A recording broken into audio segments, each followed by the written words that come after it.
Knowles, 8 Stages of a Structured Learning Process. So Malcolm Knowles is really well known for his research and his contributions to adult learning and adult education. He submitted that adults are going to learn differently from children, and therefore they need to have a learning plan with different foundations and premises. This also has led to his concept of adult learning. Built upon that, we also want to look at how he coined a term androgyny. This simply means adult education. It's the art and science of adult learning. Knowles also recorded 8 processes that lead to optimal learning, and these processes can be referred to in stages. So first, identifying needs.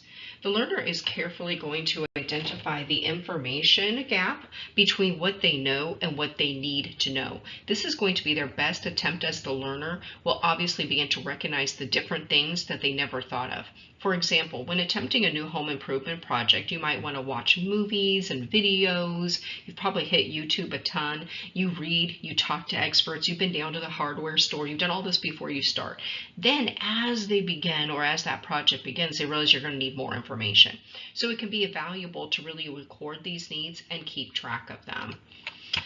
So next, after we look at these identifying needs, we're going to want to identify our learning objectives. This is time to really identify what the purpose is. What are you hoping to learn? What do you want to show as proof of your learning? And this could be a series of statements that are going to guide you through that learning experience. Resources and strategies. How essential for us to really be able to look at this. And it may sound simple, right? Especially with our digital age. There are so many wonderful pieces of information available. In fact, if you Google, you're going to get millions of pages of hits for just about anything. But it's important to recognize and know the difference between valid and reliable sources. Let's look at an example of what a valid and reliable source is. When looking at best treatment options for cancer, would you prefer to get your information from the Mayo Clinic, or would you prefer to look at Aunt Sally's Blogspot? Although Aunt Sally may have some good information or may have even survived cancer, it's important to start with a source with proven results. So strategies is going to really dive into the best ways to learn the information. Back to that example for the cancer, right?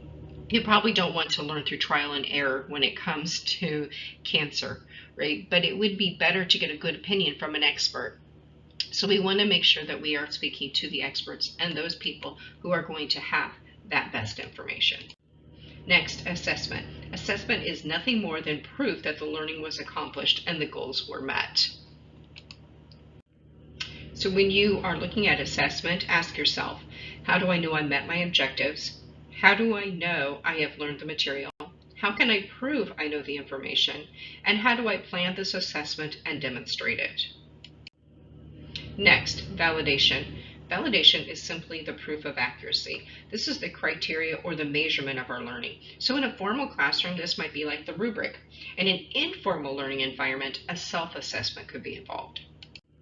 Review. Review the information. Review what you've learned and review what you are planning on doing. Then share it with someone else. Have them proof the information and see what kind of improvements they would make to your learning plan. Act. Go get it done. It's that simple. And lastly, evaluate. Evaluate is a very important part of our learning process. We want to be able to take the time to look at what the learning was done and what was accomplished and the action plan. And it's important to evaluate how that action plan was completed. This is the time to evaluate whether or not the objectives were met and to make further plans to determine if any other additional learning needs to be accomplished or if there's something else that you'd like to learn. So although these steps were all created by Malcolm Knowles, I am really a firm believer and subscriber to the reflective practice. So be sure to go back through the learning process and reflect on what was learned or accomplished and what you would do differently. What were the wins and what are ways in which you can improve in the future?